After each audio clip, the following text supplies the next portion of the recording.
Hello, welcome listeners to another episode of Listen, Learn, and Love. If technology works, this will be our first YouTube podcast. This will be episode 900 something. So we decided, because we're really committed to this podcast, to get video versions of this for guests that are willing to do video and put it on YouTube, as well as still put it on our existing platforms. So keep our fingers crossed this works. We're 0 for 1, but we're hoping this one works. I've got a younger guest on the podcast. Sometimes just the fact he's younger makes the technology flow better. But anyway, welcome to the podcast, Madison Daniels. Thank you. Thanks for having me. 900 episodes. That's very impressive. Having been involved in podcast creation in my life, that's an impressive feat. Well, thank you, Madison. And part of the reason this podcast is successful is just people like Madison reach out, real brave, vulnerable, thoughtful people that want to share their story. And I just try to provide a platform. So let me read you the email I got a couple months ago from Madison. I'm a local author here in Salt Lake City.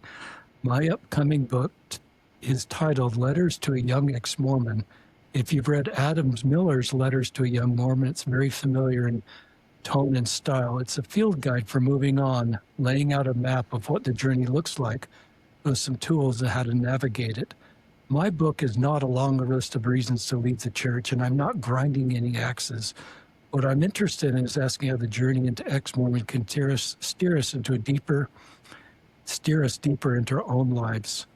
I want to ask how we can move forward in such a way that we don't resent everything we used to believe. So that got my attention, but my first reaction was I'm trying not to have people who have left the church or the podcast too much.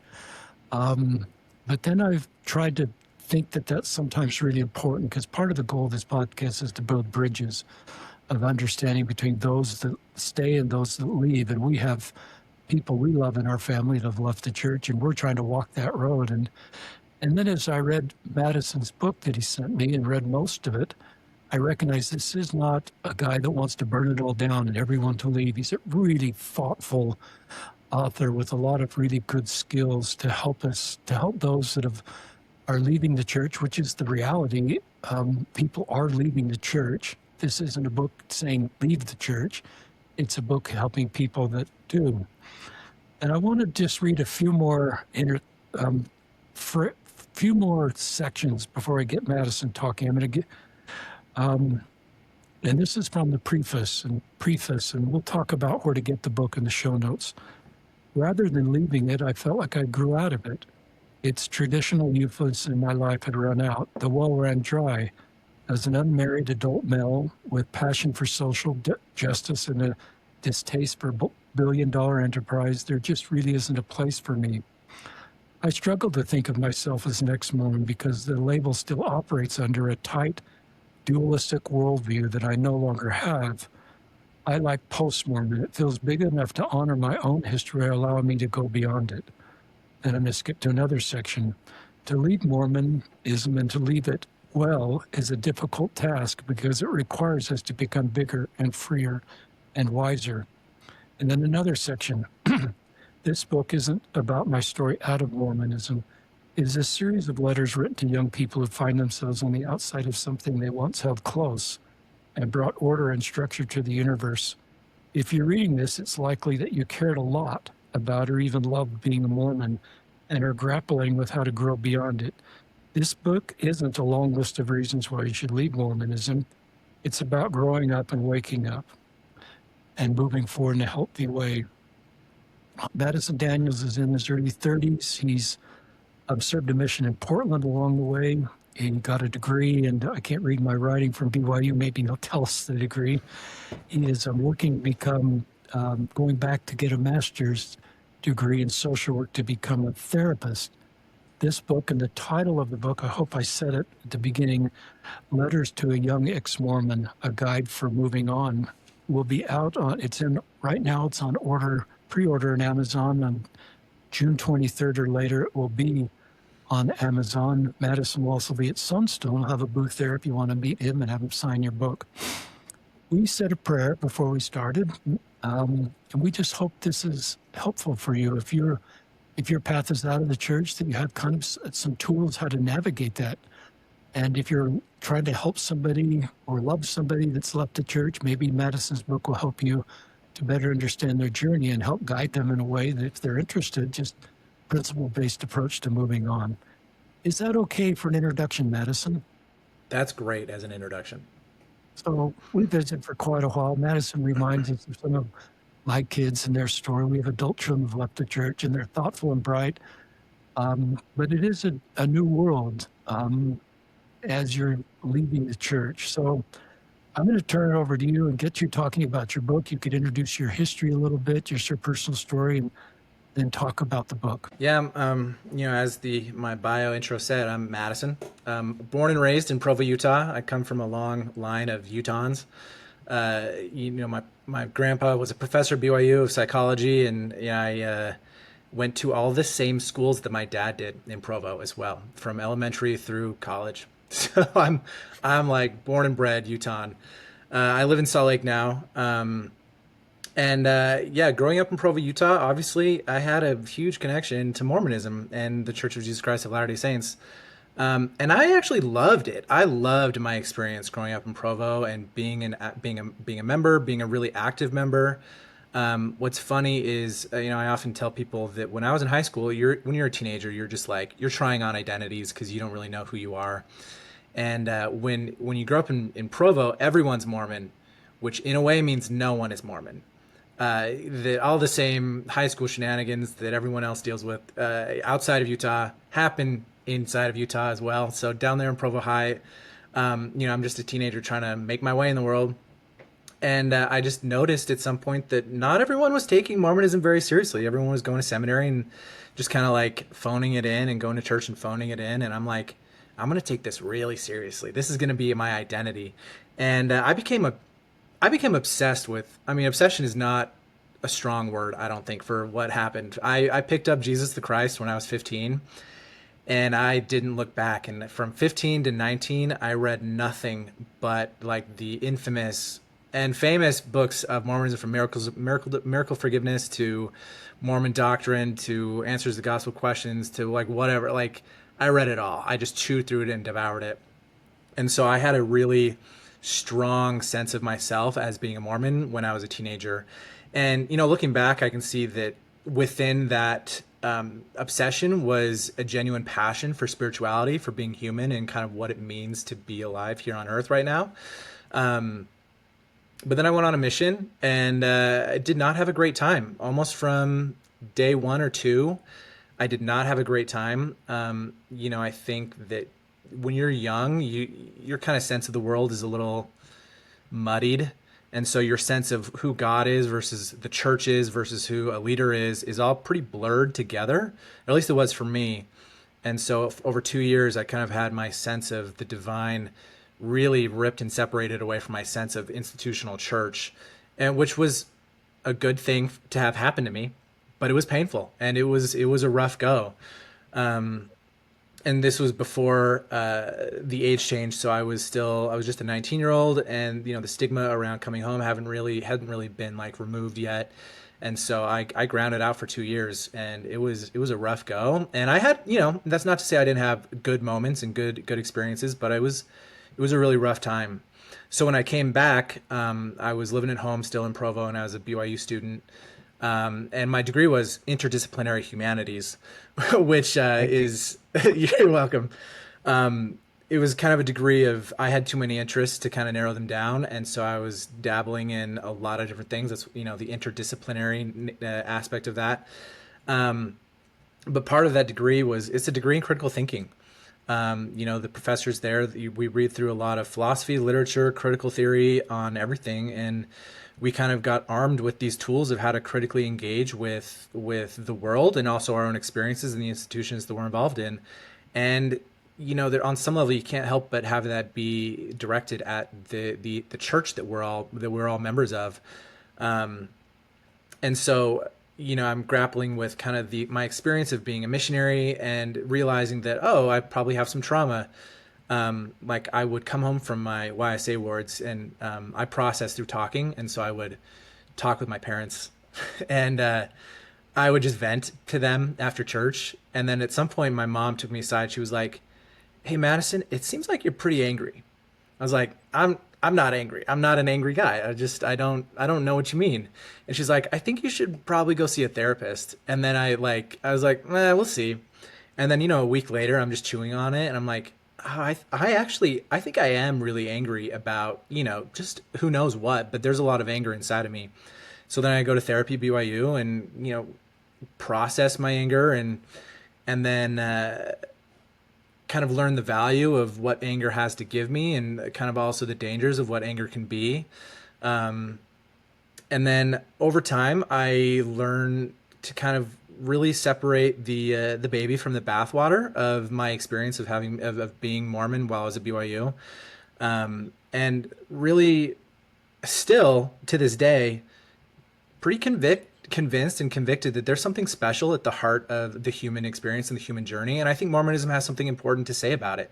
But the kind of the cultural infrastructure around it in the church, not that it became too hard for me to bear, because trust me, there are, yeah, I'm a straight white guy. This thing was made for me on some level, right? And there are people who have a much harder time of it than I did.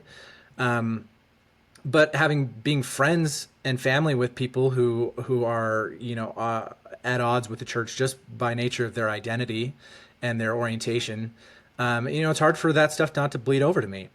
I'm not. It's not that I'm just sympathetic to queer people. I'm surrounded by queer culture constantly here in Salt Lake, and I know how important that part of identity is, and it's impossible for that stuff to not bleed over into my own sympathies. And as I said in the preface, at some point it just felt like there wasn't really a place for me in it anymore. I kind of for a long time, for maybe like a decade, had this feeling, and maybe this will resonate with you, like I was called, by some, not that I feel like I still believe in a higher power and in God in some way.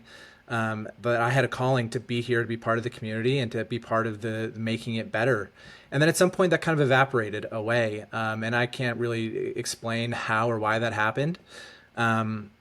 But just that the things that was interested in, the conversations I wanted to have, were not being had at church at all, and church started to become a net negative on me instead of a positive for me.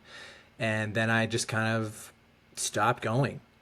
And it wasn't really like a straw that broke the camel's back. It was just, I kind of describe it like a sunrise, where there's light on the horizon for a long time, and then all of a sudden the sun's over the horizon, and then you just realize, oh, it's day now. It's a very slow, gradual process. And so there wasn't like one monumental experience that was like, well, I'm done now. Like I read the CS letter and I'm like an ex-Mormon tomorrow. It's like, no, I knew all that stuff when I was a teenager. And it's really just the feeling of, I think I don't know if we're gonna use the language of being called on. It felt like I was being led on, further up, further in, out, like whatever, because there was just a bigger conversation that I was wanting to join. Thank you for that. Yeah. You're a very good communicator, and your story is very similar to my own journey in the church. As I've tried to better support queer people, I feel called to sort of be on the edge of the inside. Yeah. The same space you were at one time. And thanks. My first reaction is to thank you for everything you've done in the church, serve the mission, being on the edge of the inside, all the work you did to make it work, and just honor your agency to feel your best path is where you are. And you're going to help a lot of people. You have helped a lot of people, and you will continue to help a lot of people. And I love your kind comments. I love that you recognize I'm a straight white guy, and this thing was made for me. That's pretty thoughtful and pretty reflective. And then talking about your queer friends and just recognizing their road's harder than a straight white guy who was just made for them. And that was pretty thoughtful and pretty something I couldn't have certainly have articulated at your age 30 some odd years ago. But you could just keep sharing, Madison. You could talk more about, you've got this personal story, and then somehow you decide, and I don't know if you've ever written a book. I don't know if you like to write. This is actually a well-written book. You have a gift of writing. So you could talk about, okay, I'm going to actually think maybe I'm going to write a book. So talk to our listeners about just the decision to write a book and who you hope it helps. I think that's obvious. And Yeah. you could also, these chapters are great. There's kind of two big sections in the book. You could kind of outline the book for our listeners. Yeah. Anywhere you want to go. Yeah. I think, what can be seen in my early, like, kind of teenage obsession with Mormonism is a really healthy passion for being human, for being alive, and for spirituality, which I think of spirituality as just kind of the art of being alive, of just how do you engage deeply with your identity as a human being. And so it's clear that I have that passion. I also, while I was at BYU, like, tore through some podcasts and some books, just like really big thinkers, conversations. Um, I'm sure we're familiar with a lot of the same names, like Adam Miller, Catherine Knight Sontag, Dan Weatherspoon, just like devoured stuff that people had about just these bigger conversations that, to me, and I think this is on display in the book. This, like, if the x-axis is either Mormon or ex-Mormon, then the y-axis is my proximity to myself. That there's another like line of development here, and I'm less concerned at this point in my life. I'm less concerned with the x-axis of whether you are Mormon or whether you're not Mormon. I'm more concerned with this y-axis of what is your proximity to yourself? What does your journey back to yourself look like? And I think listening in and not even participating, just listening and engaging in these really big conversations from these really critical thinkers and writers, kind of showed me that it started to shine a light on this y-axis for me, that there's actually something deeper going on here. Um, and so I desperately, obviously, want to join the conversation, because it's one thing just to listen to the conversation, but then to join in on the conversation is something that I really wanted to do with my life. And so in the past, I've done blogs and podcasts about. I actually did for 2 years a podcast called Bristlecone Firesides that was about Christianity, Mormonism, and nature, and Wow. about like kind of the earthy underpinnings of Mormon theology, Christian theology, and like activism, and like how to engage in the world. And so I did that for about 2 years, and that was really fun. And so, like, I have, and then there was a blog partner as well that I wrote essays and poetry. And so I've always just loved writing my entire life. I'm just somehow, I guess, I'm a writer. And then I've had ideas for book projects before, and just never really got them off the ground. And then a year and a half ago, I think I had a conversation with one of my friends who her and her husband had just made the decision to leave the church. And it was a very impassioned conversation, because, as I'm sure people who leave the church are very passionate about their leaving, about their stepping away.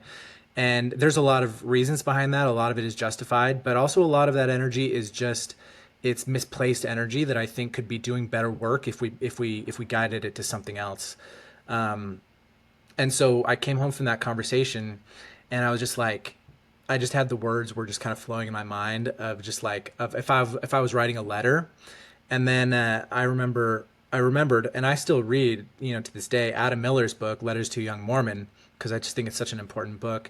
And I was like, in the kind of ex-Mormon space, there's just not very many resources about anything other than how to be angry about this. And I want to help create material that can help people come to peace with their experience. And not that anger is not useful and good in a lot of ways, because I don't want to be misunderstood about that. I think that the experience of anger is necessary, and I think it's healthy in a lot of ways. But then there's another half of that equation of, well, you've left Mormonism, now what? Now what are you going to do? Because Mormonism was this really, for better or worse, impressive structure that gave your life structure. And when you leave it, if you don't bring intentionality to what you build next, you're going to be water spilled out all over the table. And how do you make sense of what it was to be a Mormon, and how do you build from the building blocks of your past life to build something worth living for the rest of your life? And so that's kind of what the book is about. Like you said, there are two sections to the book. So the first section, the first 10 chapters are, section 1 is called Leaving. And so it's just about, like deconstruction, reconstruction, nihilism, anger, the kind of the big tent poles, I'd say, in the leaving experience. And then part 2 is on living. What do you do now? And I think a big part of living is to reclaim and repurpose the building blocks of your Mormon experience. And so those chapter titles are agency, faith, repentance, sin, and really getting into, are these ideas hold huge weight in our minds as Mormons and as ex-Mormons. Is there a way that I can recalibrate or reclaim these ideas to give them better jobs in my life, to serve as a really healthy foundation upon which to live the rest of my life? Super interesting structure, super thoughtful. Just to, I love what you've written in the preface here. I didn't read this part. Abuse, gaslighting, bigotry, and bad behavior absolutely need to be called out. And those who perpetrate injustice must need to be held accountable. So it's not like you're dismissing anger or trying to erase somebody's experience as they journey into post-Mormon. You're providing tools you're acknowledging anger. That was difficult for me, listeners, when I used to listen as a singles ward bishop to people that were angry. I didn't know what to do. My first impression was to dismiss their anger or point them to a scripture we shouldn't be angry. And maybe my therapist friends, listening to them, helped me get into a space where my job was to honor their anger, even if I didn't feel the same way. And I just felt it didn't drive a wedge between them and the church any deeper, but to honor anger and not dismiss it or gaslight it wasn't a word in my vocabulary 10 years ago. I mean, it wasn't really a word in many people's vocabulary until 5 years ago, 10 years ago, maybe. So I just think that, even from a pastoral perspective in the church, in our families or in local leaders, to honor people's anger I used to feel like, anger is a symptom of pain. Pain is sometimes the core emotion there, and anger is a secondary emotion. I'm not a therapist. Madison can, and it sort of working through the anger is sort of sometimes addressing that pain, and pain takes a while to go away. And I think that's why I love the second section of your book is the word living. What a thoughtful word. And it's really unique because you've got agency, faith, sin, repentance, perfection. I can't read, a section on sexual behavior, I believe. And so these are all things that, you've still got to figure out in a thoughtful, intentional way. So you could talk more about some of these chapters or just things that are important to you. Yeah, I mean, I think there's like maybe 2 or 3 core ideas in the book. One of them is really a sense of identity, because when you grow up Mormon, your sense of yourself is as a child of God, and when you leave Mormonism, I think the kind of the default mode that a lot of people go through is just a wholesale rejection of all those ideas, and then people kind of find themselves into a kind of nihilism, where it's like, well, nothing matters, nothing's important. I know that's not everyone, because I know a lot of people leave and they still believe in God and still have a lot of spiritual attachment. But I have witnessed, at least in a lot of young people who leave the church, a draw towards a nihilism, just kind of this cynical nihilism about the world. And I think that creates a cynical nihilism in their own sense of themselves, about their own sense of self as a person in the world. And so I begin the book with, or my second chapter is titled "You," which is how do you define yourself now? How do you what is the foundation for your identity? And so, when in Mormonism, we were a child of God, and so I want to pull the story of humanity back. There's a Jesuit priest named Pierre Teilhard de Chardin. I don't speak French, so I'm sorry for how I pronounce that. But he wrote this book called The Human Phenomenon. Fantastic. He's a Jesuit priest who's also a paleontologist, studied evolution and stuff.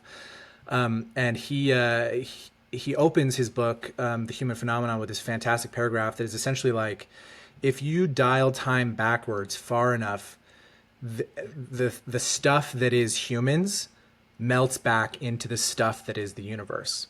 And so this my chapter on you is saying that essentially the story of the universe is your story, and that you don't exist without the context of stars and trees and sunlight and lakes and oceans and waves. Like all of these things are in your direct ancestry, and that there's goodness in there because we can look at it. It's self-evident to look outside on a summer day and see the goodness that is out there.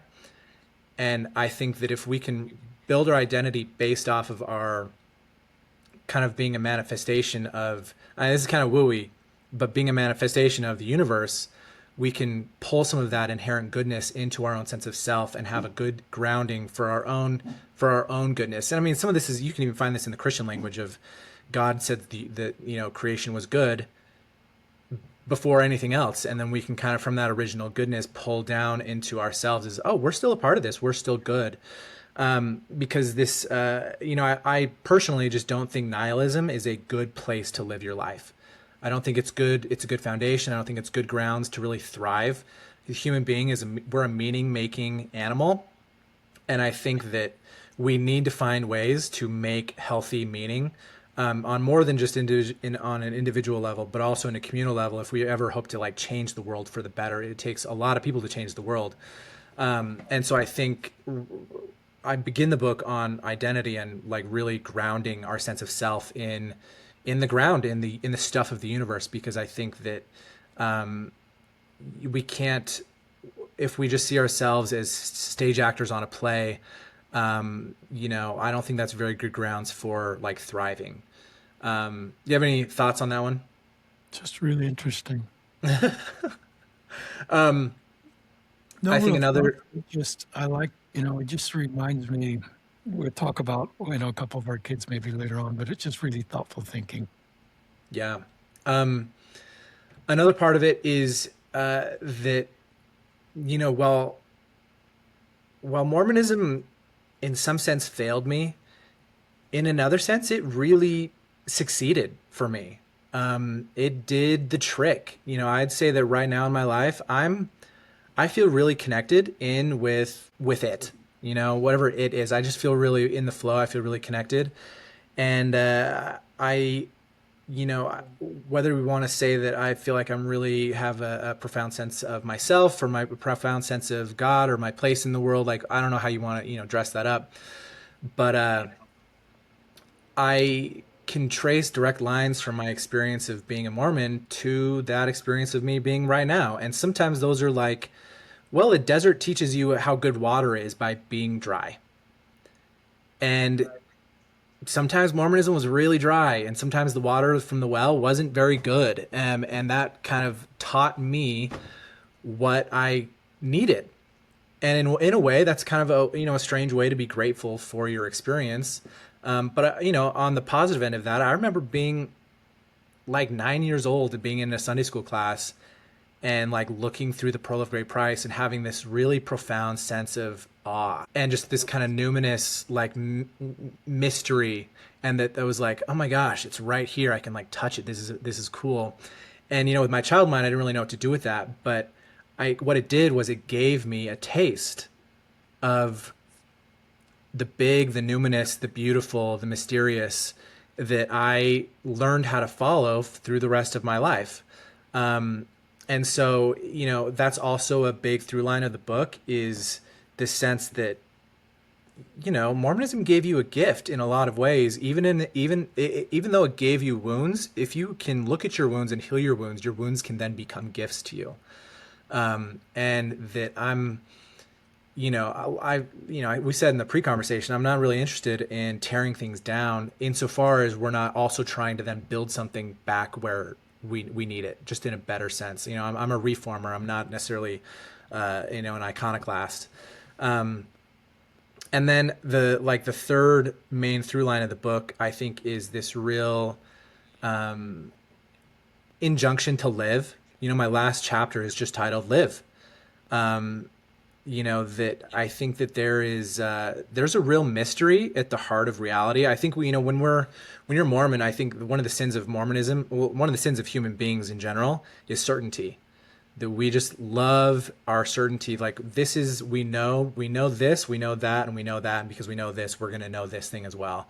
And then the certainty kind of becomes a nice comforting blanket around us. But if we're not careful, that certainty can smother us and smother any sense of zeal and joy in our life, because certainty it's really rigid, and it's not flexible, and it's not really a great way to like engage with life, because life is fundamentally very uncertain. Life is very, very uncertain. And so I discovered kind of this sense of mystery in life. And mystery is this big, beautiful word. God is kind of a hard word to re-engage with sometimes as an ex-Mormon, because there's so much baggage around it. But mystery is a really big, flexible word that just kind of is an arrow pointing in a direction, right? And I, you know, I think it's clear that believe in the Big Bang, the evolution, all the, this stuff. I'm very earth centered, very universe centered. And I don't think that conversation, or that story of the universe, does anything more for me than say, hey, there's something really weird here going on. Like, all things being equal, like, it's really weird that reality is even here in the first place. And that's kind of all I want to say. And I don't need to say that, like, well, that means that God made the universe, because I think that's we're taking too many steps into certainty there. I think let's just rest back into, it's kind of weird that we're here. It's kind of weird that we're talking together. It's kind of weird that, like, things are so beautiful. It's kind of weird that there's pain here as well. It's kind of weird that food tastes so good, right? Like, it's kind of weird that like we can sit here and laugh and have great conversations, and then we can also cry and comfort each other. It's kind of like, there's something going on here. And so there's just mystery at the heart of being alive. And I think that a sense of certainty and a sense of nihilism and a sense of like anger can numb you to that mystery. And so I really want to wake people up to the mystery of their own life, because I think that mystery is a great place to begin living. It's a great place. It's a great foundation for gratitude. It's a great foundation for awe. It's a great foundation for love and compassion and nuance. And so I like, ultimately with the book, what I want to do is I want to steer people back into their own life. And shake people out of kind of the jadedness and the cynicism and the anger and the certainty, and kind of like wake people up to, hey, this is kind of weird that you're here having a life, having an experience. Let's wake up to it. Like, let's be present to both the joy of it, and also let's be present to the sorrow of it, the tragedy of it, the grief of it, because I think as human beings, we want either one or the other.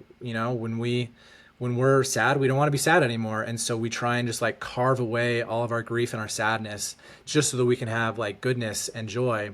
But when we do that, we carve away our own life, and we become present to only half of it. And so I want to say, let's grow the scope of what it means to be a human being, so that we can hold the joy, the sorrow, the tragedy with the magnificence, the mystery of, then the joy and the happiness of what it means to be human. And then you've got a really big life together with all of that together. And that bigness, there's a lot of space, there's a lot of compassion, there's a lot of room for movement and flexibility in our thinking when we're that big. And so that's what I would hope to do with the book, is just steer people back into the bigness of what life can be. Wow. You I are gave you a lot there. Sorry. you are a mature soul with a very thoughtful mind. It's a good thing you're writing. It's a good thing you're talking on podcasts. And I realize you've done a lot of this. This is like a new thing.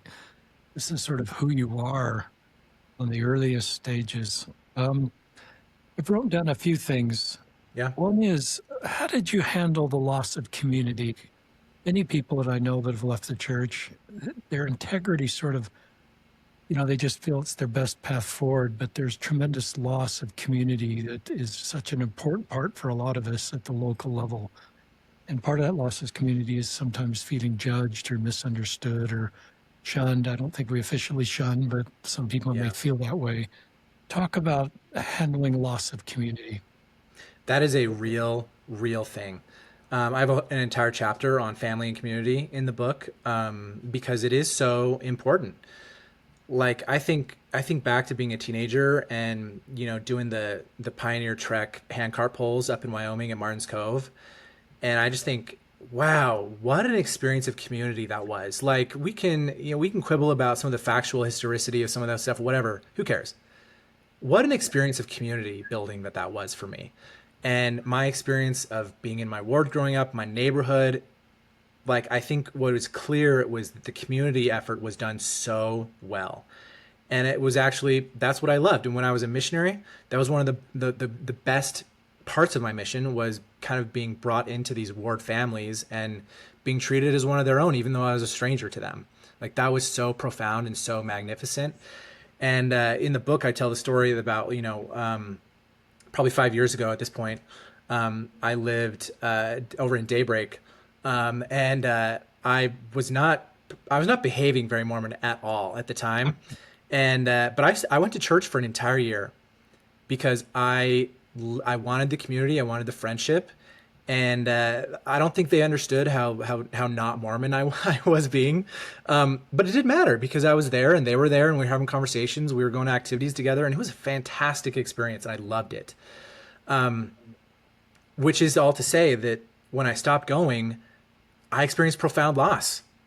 Like that the sense of there's not a place for me here really hurt, because I had such an appreciation for what the community could be, that when you don't have it anymore, your sense of self kind of evaporates because your personal identity is built around how do other people see me, and if there aren't very many people around you to see you, you become very navel gazy, and like your sense of self kind of disintegrates a little bit.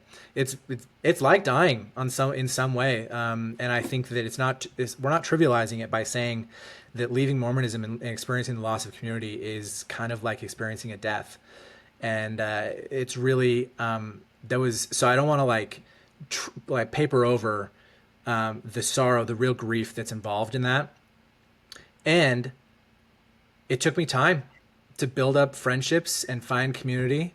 I think that like for a person leaving Mormonism, what are your interests? Go out there and find people that are doing these things. Like, I love playing volleyball, and so I join a sports league here in Salt Lake and I play volleyball with people, and that's a great way I've made friends. I've made friends at work.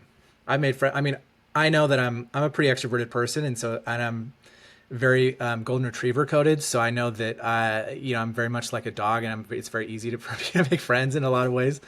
But it took time for me to find people who I resonated with and to build friendship and community. And unfortunately, that is the case. I think one of the beautiful parts about Mormonism is that you've just got community built in. That if you were to move across the world or across the country, that you've got a ward family there waiting for you, and that when you leave, you really have to gotta like number one become your own best friend, and I think that was the case for me.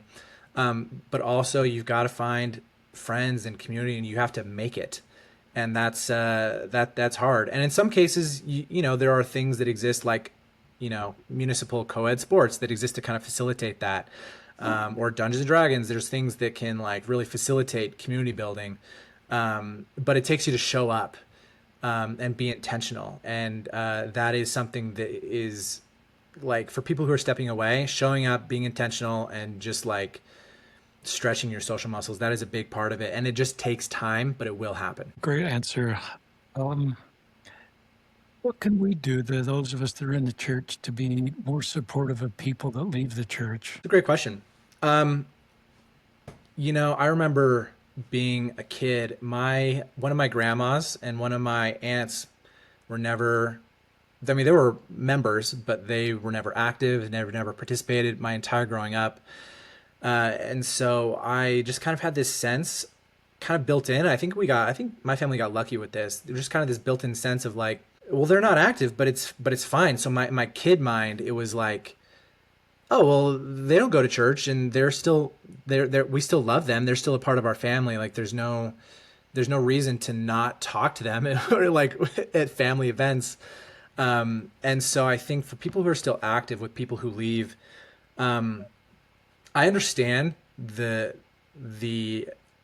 kind of the shock of it, because as when you are a Mormon, so much of your identity is built around this membership in the church and the kind of the believing of the things, and especially if you genuinely believe that your place together in eternity is dependent on the maintaining of these covenants, that's a it's a big kind of existential deal when someone decides to leave, and it can become existentially scary. And I get that. Like I really like we should. I think ex-Mormons need to learn how to honor that pain a lot more, because it is real. It's real. It's existential, and pain is pain is pain, and sorrow is sorrow. Like we need to be able to look at that.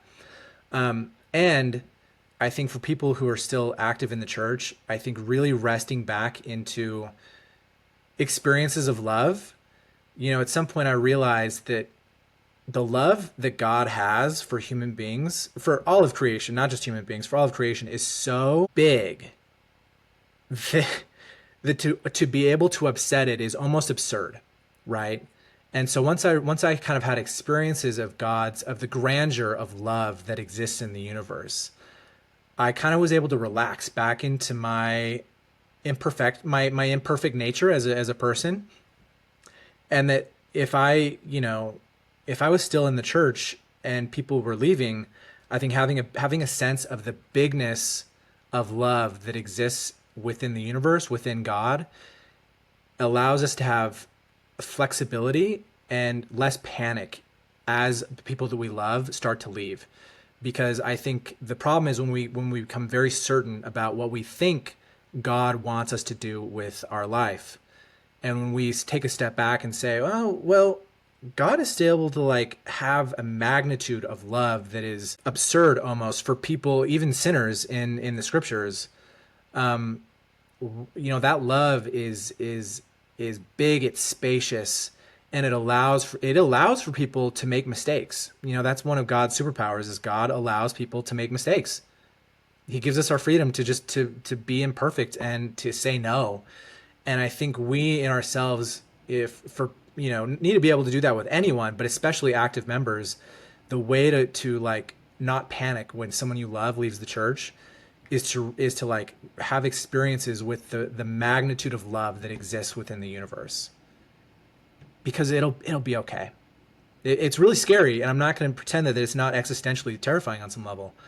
But at the end, I think that the magnitude of love I think things are going to be okay. I love that. And there's a lot of great scriptures that back up what you say. And Absolutely. I love Steve Young's book, The Law of Love, and talking about this love is the healing balm.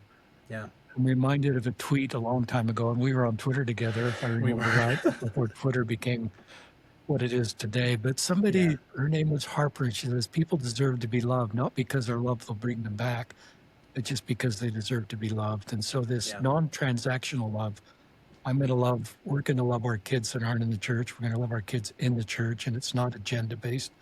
It's just because they deserve to be loved. They're fine. They're wonderful human beings, and we want to have a family based on love and not on agenda-based relationships that people can see through and create some tension. So I really love that.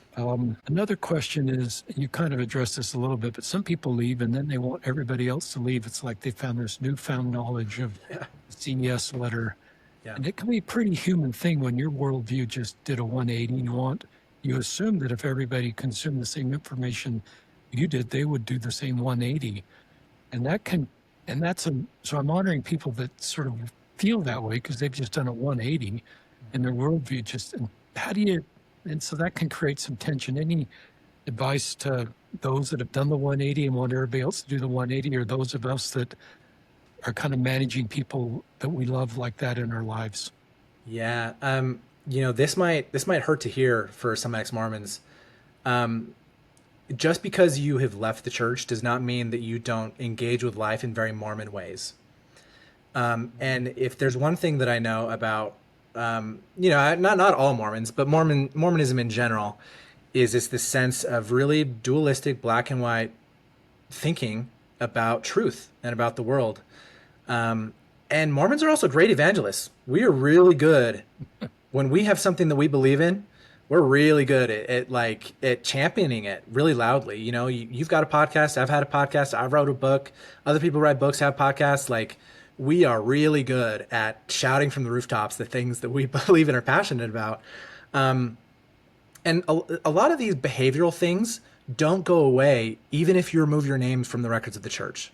Those are still active inside of you. And so this thing of, I believe the church is 100% true. I believe in the Book of Mormon. I'm going to go on a mission. I'm going to tell everyone. I'm going to hand them out to my neighbor to try and convert people. That becomes, on the other side, I'm going to read the CES letter. I'm going to get everyone else to read it. I'm going to make my Facebook posts. I'm going to start a podcast. I'm going to do the thing. We're playing the exact same game. We have just changed teams. And I think that needs to be seen and owned, because ultimately what I would hope is that people leave the game. You know, that this isn't about what team you're on. This is about being a human being, and that we need to learn how to grow our sense of identity and sense of community, because shrinking it isn't helping us. You know, like, there's this tribal sense of identity that is deeply human. You look at this with sports teams, political parties, religious affiliation, like races, sexualities, genders. There is something tribal that is deeply rooted in like the material of our brain. And in some sense, that tribalism is a gift because it allows us to form community. But in another level, that gift has a really sharp edge to it, which is we can look at others with a lot of suspicion and a lot of anger, and we can project our imperfections onto them. And so in the work of leaving Mormonism, I think we need to leave the tribalism behind, you know, because the intense tribalism is, well, I'm an ex-Mormon now, and you just changed your jerseys. You haven't really done the work of leaving the game of tight, dualistic, black and white thinking, competitive social hierarchies, policing who's in and out. Like, these are things that Mormons are guilty of, and they're things that ex-Mormons are guilty of too. And so I think we need to, rather than shrink the boundaries of who's in and out, we need to grow the boundaries and start identifying with larger circles of belonging, so that we have a better sense of, I don't know, a better grounding for our compassion and a better sense for what to build next. That's very thoughtful, pretty mature thinking, and very needed. In so many spaces, there's so much political diversity. There's so much tribalism, to your point. So that sort of framework is so needed. And just living in love is such an important thing. I'm thinking, listeners, of, you know, my interaction with people who left the church 10, 20 years ago. I was assigned to be a home teacher of former Elders Quorum president that was no longer attending. And he would graciously let me visit him, but I never had the curious conversation of why he left. And I wish I could go back and do that. I was probably scared to hear what he might say, and I didn't really want to deal with that. I maybe thought it would offend him, but I wish I'd just said, you know, I realize you don't attend church, and if you're willing, will you tell me the story, not to judge you or not to change your mind, just as part of a pastoral responsibility I have for you, or maybe even a better framing that, because I genuinely love you and care for you and don't have an agenda here. Would it be helpful for just to share the story of why you don't attend anymore? And I've learned, as I've asked that question, it's been very healing at times for people that have left, just to have a safe place to share that story. And sometimes it can help, you know, someone move on to the chapter Madison's talking about, living, and get through the angry stage. I think anger is probably, at the end of the day, our each individual responsibility, but we can certainly help people get through the angry stage, especially those that are in, how we treat people, those that left. In one of my, I've talked in the past, and I think it's in one of the books, a chapter of the book is this Relief Society in Colorado that had a sister leaving the church, and they just said, would it be okay if we had a goodbye party for you? That's beautiful. We would just like to, we're still going to be your friends. But we're actually going to have this event for you, just thanking you for being a part of us and all that you've done. And we want to have this party. I don't know if that's the right word, event, support thing, but it was just the Ritualize it. Yeah. Yeah. And I just thought those sisters didn't sell out our doctrine. For those of you that are believers, I think they just honored our doctrine. Our theology ought to be the best at what Madison's inviting us to do. We believe our theology that we're all, Madison is my spiritual brother from the same heavenly parents. We knew each other in the same premortal life, and we're here to use our agency to figure out our best life forward. I love this quote from Elder Uchtdorf from his 2013 come join with us. We respect those who honestly search for truth. It may break our hearts when their journey takes them away from the church we love, but we honor their right to worship Almighty God according to the dictates of their own conscience. So personal agency is such a key part of our theology, and it should help us to do the things that Madison's inviting us to for those that have stayed, like me, and for those that have left. And sometimes the tension is so much more with people that leave versus people who have never joined in the first place, because it's sort of an attack on some emotional level on our beliefs. And then there's a couple things. We have a son in New York, Matt, who won't listen to this podcast, and I'll explain why later, who's not in the church. But, when I go visit Matt, a couple of the things he says is he says, we have tons of people in New York that have left the church, and he sometimes cringes a little bit with the lifestyles they're living. These guardrails have been taken down of how to live, and he isn't judging, but he's just aware there's a lot of ways to live life post-Mormon, and that's why your second set of chapters I think is really helpful. Then sometimes I'll bring up Mormon chatter with him, what I'm hearing from people who have left the church or in the church at the latest conference talk, and it's interesting. He's just not engaged. He's okay if I bring it up, but I just thought, he's been out of the church and Matt, I hope it's okay. You're a pretty public guy, or you haven't been too public with your faith journey, but he's been out for a while. He's roughly a couple years younger than you, served a great mission. He's a phenomenal human being, great relationship but he's moved on. He's living. He's not engaged in all the day-to-day stuff that's going in the church. He's not going on social media and checking out the latest, terrible thing that happened. And I thought, good for you. Good for you, because you're just living your life, and it's not based on, and he's taking the good with him. He recognizes that he probably used the same word. He's a straight white guy, and this thing was made for me. I've heard him say that, Madison, in so many words. But he recognizes it's not that and he actually feels like he's had no pain or trauma from the church. His mission was awesome. Every experience he had was awesome, but for a lot of the reasons you and so many other good people are leaving, he just felt it wasn't his path anymore. So, the work you're doing is really needed, and I see so many examples of how it's needed. I want to just look at my notes. But yeah, we've got 10 more minutes if there's just things you'd like to share. Yeah, I mean, I think, what came to mind when you were talking about that Uchtdorf quote plus that Relief Society that threw a party for, maybe party's a strong word, but an event for their friend who left.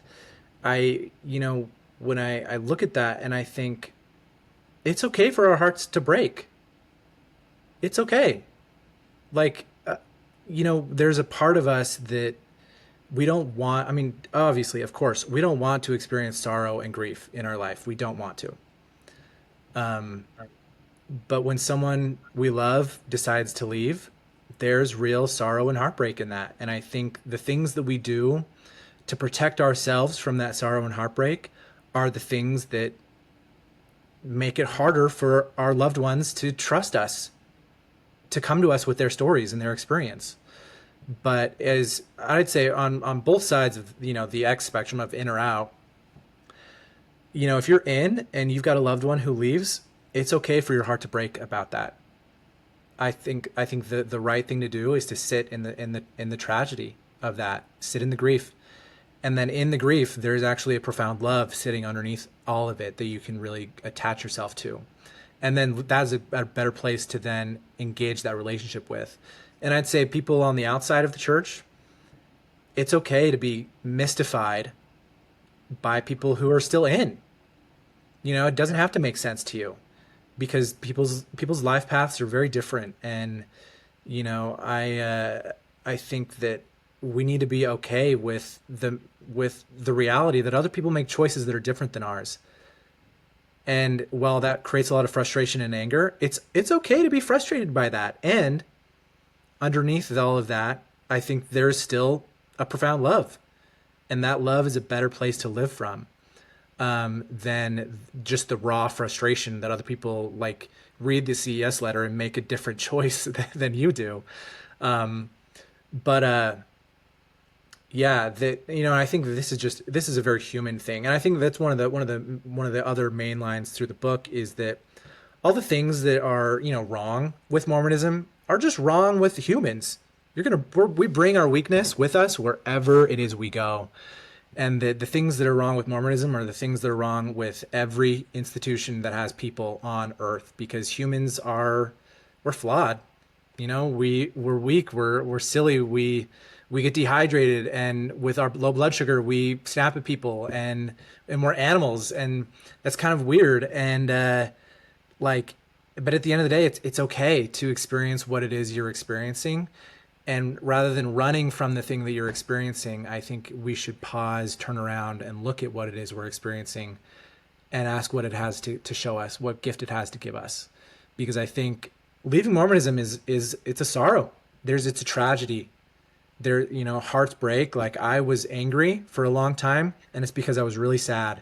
And in the sadness there was a lot of pain. And rather than running and being reactive to that pain and that sorrow, I think what has made all of the difference in my life is that I turned around and I embraced it. And I said, yeah, this really sucks. Mormonism was so important to me. And stepping away from it left a gigantic empty space inside of me. And just sitting in that, just sitting in that. And it's okay to just sit in that. Because in the sitting in that, I found, in the space, in the emptiness, in the solitude, I found the mystery. I found kind of the love that sits underneath all of it. And so we need to learn how to be able to trust our experiences on both sides of, in or out. Trust the experience that we're having and don't run from it, because I think the experience is going to lead us down deeper into mystery and love. Tell us your decision to become a therapist. Is that you met a left field in the last couple of years, and tell us about going back to school, get a master's, and Yeah. become a therapist, and what kind of a therapist you want to be. I, from a young boy, I just wanted to, impact the bottom line and increase shareholder value. Just kidding. I just have always wanted to be a part of the solution. I've just always wanted to be helpful in my life. And I think that's a gift Mormonism gave me. I think that kind of the Mormon ethos of wanting to roll up your sleeves and get to work and like doing good work in the world, I think that is a very Mormon ethic. I mean, and it's human as well, but it's very Mormonism puts a spin on it. And so I think that was a gift Mormonism gave me. I also just think I have a natural proclivity to think about identity and psychology and, an ability to kind of sit with what we're experiencing rather than turn from what we're experiencing. And I think that's just kind of natural. It was just kind of a gift of my personality. But then, over time, like, my grandpa was a psychologist. He taught at BYU. I think I said that. And so I've just been exposed to,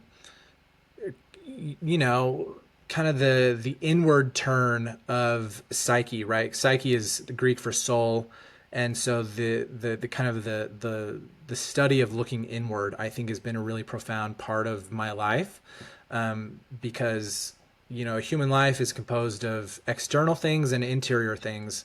And we need to wake up. We need to learn how to wake up to the interior things, because if we don't, we're going to have a half-life of just external things, and it's going to cause a lot of frustration and sorrow. And so I think I just have kind of a natural proclivity to be awake to my inner world. But then, I think I said this in a pre-conversation. Every career aptitude test and personality test I've ever taken has said that I should be a priest, a teacher, a counselor, or a therapist. And in Mormonism, you can't be a professional priest, so I knew that was never going to happen. And then like I've taught, but I'm like I don't really want to be a professor. There's too much bureaucracy. So I was like, well, I guess I'm not going to engage with any of that. So then I tried to make it in the corporate world and the nonprofit world, and just they kept failing me. And at some point over the last 2 years, I just ran out of excuses, and so I decided to just turn around and face it and say, okay, I'm gonna accept that, being a therapist, doing client-centered work has been stalking me my entire life. I can't tell you how many friends I have that are therapists. I dated a therapist. Like it's been hunting me down, and I finally said, okay, we can stop this race. Let's turn into it and go to school and take this seriously. um, yeah, I mean, thoughts on that? I just think you'd be a phenomenal therapist. Sometimes I get that impression 20 years ago or 10 years ago. I'm 65, so it's a little hard to do it now, but that maybe I should have spent less time in the business school at BYU and walked over had some psychology classes. I mean, I keep telling myself it was never too late because I thought, oh, I'm in my 30s. I can't go back. And it's like, I had the realization. It was like, I'm gonna be 40 and still struggling to figure out how I fit in this corporate structure, or I'm gonna be 40 and I'm gonna be a therapist and I have clients and I'm gonna be able to do this, and that, and I'm gonna be able to be engaged in trying to like repair the world. And I was like, I'm gonna be 40 either way. What's the version that I want? And that's the version that I want. And because this is really important to me. I think like we were talking the x-axis, the y-axis is really it's important to me, and I think that anything in life can be used to initiate you into the journey back to yourself. Anything in life can be used to initiate you in that. But I think the experience of being a Mormon and wrestling with being a Mormon and or leaving Mormonism is a fantastic initiation into the journey back to yourself. And that's something that I really want to work with and on. That's a project that I want to work on for the rest of my life. That's what I want to spend my life to do, is to help people find their own life again. And so I want to, work with, religious deconstruction kinds of things with people. I want to work with queer people. I want to work with men. I want to work with trying to like begin doing my small teeny tiny little part of healing the world, of repairing the world. So not right now, but hey, in 5 years, come find me. Maybe you could be one of my clients. That's just terrific what you're doing. And sometimes I wrote a little box on my pad here, just a square box, and just I'm okay with the idea that maybe the box of the church and your skills and your life mission didn't match, and that maybe the God I don't you don't have to feel this way, but the God I believe in recognizes that and recognizes maybe you can do and you can do maybe, and I shouldn't even use the word maybe, you can do more work to heal and love and support people outside of the box, that you felt That is absolutely the God that I believe in. and that you felt your moral your compass or your you just felt that box, and it just finally you kind of outgrew it, or it just and I recognize you spent a decade trying to make that work on the edge of the inside. And Oh, yeah. so I read this quote a lot, listeners. It's The Wounded Healer by Henry Norman. This is you and most of our guests. A minister's service will not be perceived as authentic unless it comes from a heart wounded by the suffering about which he speaks. The great illusion of leadership is to think others can be led of a desert by someone who's never been there. So you have this personal story of some pain in that desert, but then you have this gift of bridge building and gift of vocabulary, and you're an author now, and that plus your therapy work, you're just going to help a lot of people for a long time. So I'll just, feel my hands are at your back through the Zoom Thank lens you. and just say, go forward. And boy, and maybe this is the perfect time for you to be a therapist. I think you would have been a phenomenal therapist 10 years ago, but you'll be an exceptional therapist with your personal story and kind of your understanding where it is right now. It's really thoughtful space. And I love the different groups you want to hair. We did have an unusual podcast if somebody became a therapist. It's episode 908. My friend Sid Bassett, he's just finished being a mission president, but he is a retired ConocoPhillips executive in his 50s, decided to become a therapist. And then Wow. about 8 years later, he's called to be a mission president. I thought, wow. And I talked to him in the podcast of how that pivot to be a therapist in early retirement helped him as a mission president. And Oh, I'm as you sure it can helped him a imagine, lot. Yeah. yeah, you would know that. And you had maybe, I wish all mission, I don't want to be critical of mission presidents, but I just know from my responsibilities of why I say, Bishop, I wish I had had the experience of being a therapist or having therapists. Why I say, Simon, I got kind of emotionally gassed out just trying to be emotionally present. I went to a therapist, and then she helped me kind of manage my own being out of emotional capital to sit with the YSAs. And then I started to take her situations that the YSAs were working through without a name. And she was phenomenal. She became an informal counselor in our bishopric because she helped me so much to understand things like the bottom of the iceberg. And that was really what was going on with the YSAs versus stuff we were both trying to solve at the top of the iceberg. And there was just, so therapists can be really helpful to us personally or help us to help others because of the skills they provide. Yeah. That's about all I have, listeners. I could probably wax on longer, but just respect for who you are, Madison, and the life you're living and the good, and you give me hope. I will ask a question. I think I know the answer, and there's a side of me that still wishes everybody would stay in the church, even though I'm completely honoring you not being in the church. Is there anything we could have done to kept you in? I mean, I'm not gonna lie. There's part of me that wishes I could have made it work. Like I think back to being a teenager and how great it was to go on scouting trips and granted, I recognize that the scouts got most of the ward budget and my sisters and the young women did not get enough of it. Like I see that. Like I said, this thing was built for me. I'm a straight white man. This thing was built for me. I think the thing that I found on the outside was, and to say that this doesn't exist within Mormonism would be a lie because it does, right? Adam Miller, Catherine Knight Sontag, these are great writers who've got their fingers on something really important to say inside, using the Mormon structure and theology to tell this greater story. But I've been really impacted by kind of mystical Christian writings and with the wisdom teachings of the East in Hinduism and Buddhism and Taoism, that to me there is a mystical core to the world's truths that I think absolutely exists in Mormonism and exists in Catholicism and Christianity in general and in the Eastern traditions. Like it's all there, but there's not enough of it in Mormonism right now to find really strong community. And I think part of it could have been age group, right? Because, when I was going to YSAs and I want to be having conversations about mystery and about mindfulness, about meditation, about ego and shadow work, like my peers don't want to have those conversations, right? Like it was kind of like wrong place, wrong time sort of deal. But I think that, I don't know, on some level, I think the box of the Mormon community was maybe a little bit too small for me as well, just in the terms of when it comes to, not that I'm an immodest sort of guy, but when it comes to clothing restrictions as well as gender and sexuality, things like this, there's a little bit too much constraint. And so I think if those things were non-issues, I think it would have been easier to stick around.